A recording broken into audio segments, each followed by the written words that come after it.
সকালবেলা চা খেয়ে মাসের জিনিসপত্রগুলো গোছাতে বসেছি।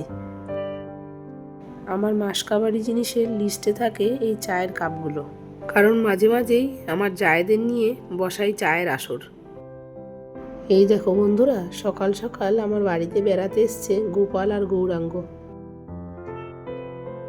চলো এবার খুশি মনে চটপট সংসারের কাজগুলো সেরে নিই। বিকেলবেলা তোমাদের নিয়ে যাব বাসন্তী পুজো দেখাতে। এসছি পানিহাটি মহোৎসবতলা ঘাটে। এইখানে খুব বড় করে বাসন্তী পুজো হচ্ছে।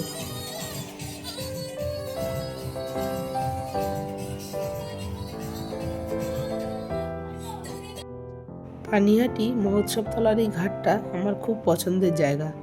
আগে আমরা মাঝে মাঝে এসে এই গঙ্গার ঘাটে বসে থাকি। গঙ্গার ঘাটের চারিপাশে রয়েছে অনেক খাবারের দোকান। এই যে ঘুগনির দোকানটা দেখছো, এটা অনেক দিনের পুরনো। গঙ্গার পাড়ে বিক্রি হয় টক আলুর দম। অনেক দিনের একটা চেনা পরিচিত দোকান রয়েছে আমাদের। আজ অর্ণবীকে সেখানেই নিয়ে যাব। দোকানের দাদা আমাদের দেখে ঠিক চিনতে পেরেছে। আমাদের পাশে যে জেঠুটি বসে খাচ্ছেন, উনি গঙ্গায় নৌকো নিয়ে মাছ ধরতে যান। তোমার বাড়ি এইখানে? তোমার বাড়ি এখানে ব্যারাকপুর? ও, এখানে কাজের সূত্রে এসছো নাকি? ও, এই মাত্র একটা জেঠুর সাথে কথা হচ্ছিল, ওই নৌকায় বসেছিল, বলছে আমরা 8টার সময় রান্না শুরু করবো, তুমি থাকো আমাদের ভিডিও করবো।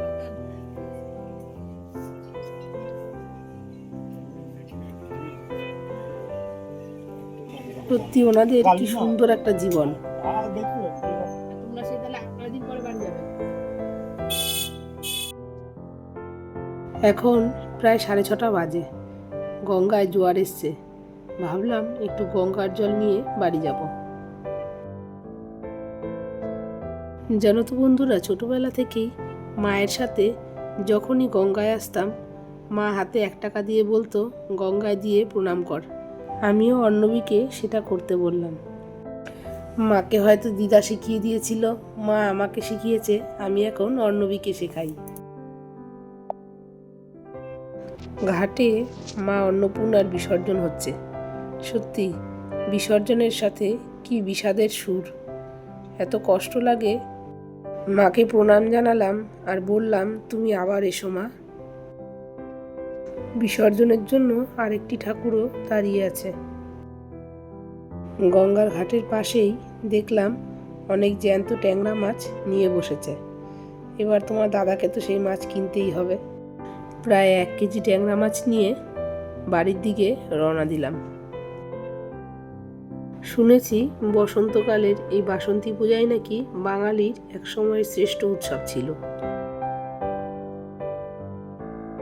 পরে শ্রীরামচন্দ্র অকালে বোধন করে দুর্গাপুজো শুরু করেন। এখন সেইটি আমাদের বাঙালির শ্রেষ্ঠ উৎসব।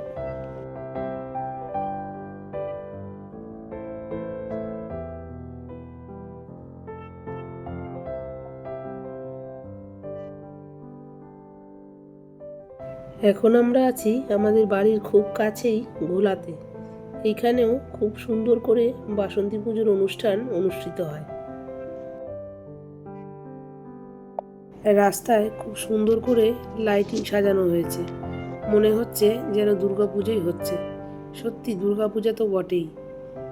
খুব সুন্দর ছিমছাম একটা প্যান্ডেল, আর তার ভেতরে রয়েছে একচালার একটা খুব সুন্দর মায়ের প্রতিমা। পুজো উপলক্ষে মাঠে একটা মেলাও এসছে। চলো একটু ঘুরে আসি। এখানে এসে দেখা হয়েছে অর্ণবীর প্রিয় বান্ধবী সুদীপ্তার সাথে। দেখো দুটিতে হাত ধরে যাচ্ছে। মাধ্যমিক পরীক্ষা শেষ, স্কুল হচ্ছে না, কতদিন 2 বন্ধুর দেখা হয় না। সত্যি আমার নিজের সময়ের কথাও ওদের দেখলে মনে পড়ে যায়। কত বন্ধু বান্ধবের কথা মনে পড়ে মাঝে মাঝে, আর মনটা খুব খারাপ লাগে তাদের জন্য।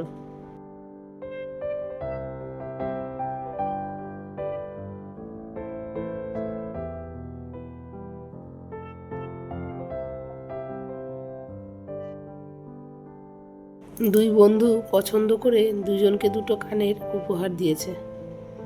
এইটুকুই তো স্মৃতি হয়ে থাকবে। আজকের ভিডিওটা তোমাদের কেমন লাগলো আমাকে অবশ্যই জানিও। ভালো লাগলে একটা লাইক করে দিও, আর আমার চ্যানেলটিকে প্লিজ সাবস্ক্রাইব করো। দেখা হবে অন্য একটা ব্লগে।